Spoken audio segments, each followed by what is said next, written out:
আমরা প্রত্যেকে এখানে যারা আছি আজকে প্রত্যেকে এই গণ অভ্যুত্থানের অংশীদার, এই গণ অভ্যুত্থানের অংশগ্রহণকারী। এই যে স্বরাষ্ট্র উপদেষ্টা বসে আছেন, উনি আমাদের রক্তের উপর দাঁড়ায় বসে আছেন। শহীদ নাফি স্যার, শহীদ রিয়াজ হোসেন রক্তের উপর দাঁড়ায় তারা আজকে এখানে শাসন করতেছেন। তারা সম্পূর্ণভাবে তাদের যে দায়িত্ব পালন করার কথা, তাদের যা প্রতিহত করার কথা, যে দমন করার কথা, তা করতে ব্যর্থ হয়েছে।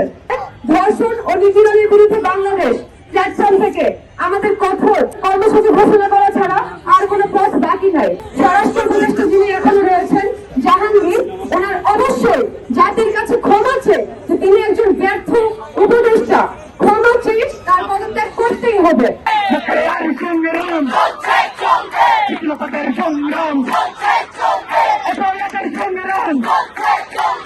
স্বরাষ্ট্র মন্ত্রণালয়ের অভিমুখে গণপদযাত্রা করছি, তখন এখানে পুলিশের এতগুলো পুলিশ আমাদেরকে বাধা দেওয়ার জন্য এখানে দাঁড়িয়েছে।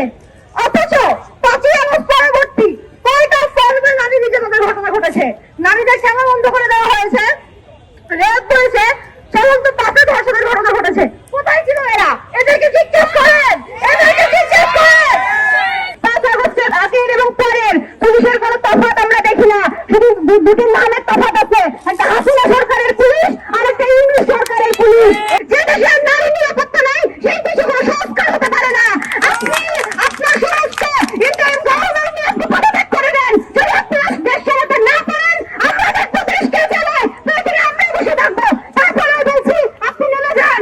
স্বরাষ্ট্র উপদেষ্টা গতকাল রাত 3টায় প্রেস ব্রিফিং করেছেন, পরে আগের মতো আগের উপদেষ্টারা মন্ত্রীরা যেরকম ভাবে কথা বলতেন তিনি একই রকম ভাবে কথা বলে যাচ্ছেন। সেই জায়গা থেকে আমরা বলতে চাই যে এই যে স্বরাষ্ট্র উপদেষ্টা এবং নারী ও শিশু বিষয়ক উপদেষ্টা আছে, তাদের ঘুম ভাঙছে না। তারা আমাদের নিরাপত্তা নিশ্চিত করতে কোন রকম জরুরি বা কোন রকম কার্যকরী পদক্ষেপ তারা নিতে পারছে না। তাই আমাদের দাবি আজকে স্পষ্ট। আমরা অনেক দেখেছি গণ অভ্যুত্থানের পর থেকে আজকে এখন ফেব্রুয়ারি মাস, আমরা অনেক দেখেছি যে তারা কিছুই সামলাতে পারেন না, তারা মবের দাবিদারি করে। আমরা দেখি যে যখন মব নামে তারা চুপ থাকেন, যখন যৌক্তিক দাবি নিয়ে রাস্তায় নামি তারা আমাদেরকে পেটান যে আমরা আসলে কিসের মধ্যে আছি। প্রতিনিয়ত আমাদেরকে নানান রকম সংগ্রামের মধ্যে দিয়ে যেতে হচ্ছে। তাহলে তারা এখানের মধ্যে বসে আছে কেন? শুধু আমাদের সাথে প্রতারণা করার জন্য। স্বরাষ্ট্র উপদেষ্টার অতি সত্বর পদত্যাগ দাবি করছি।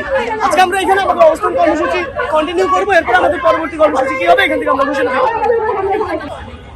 বন্ধুরা, আপনারা ইতিমধ্যেই শুনেছেন আজকে যে আমাদের প্রোগ্রাম, আমাদের যে বিক্ষোভ সমাবেশ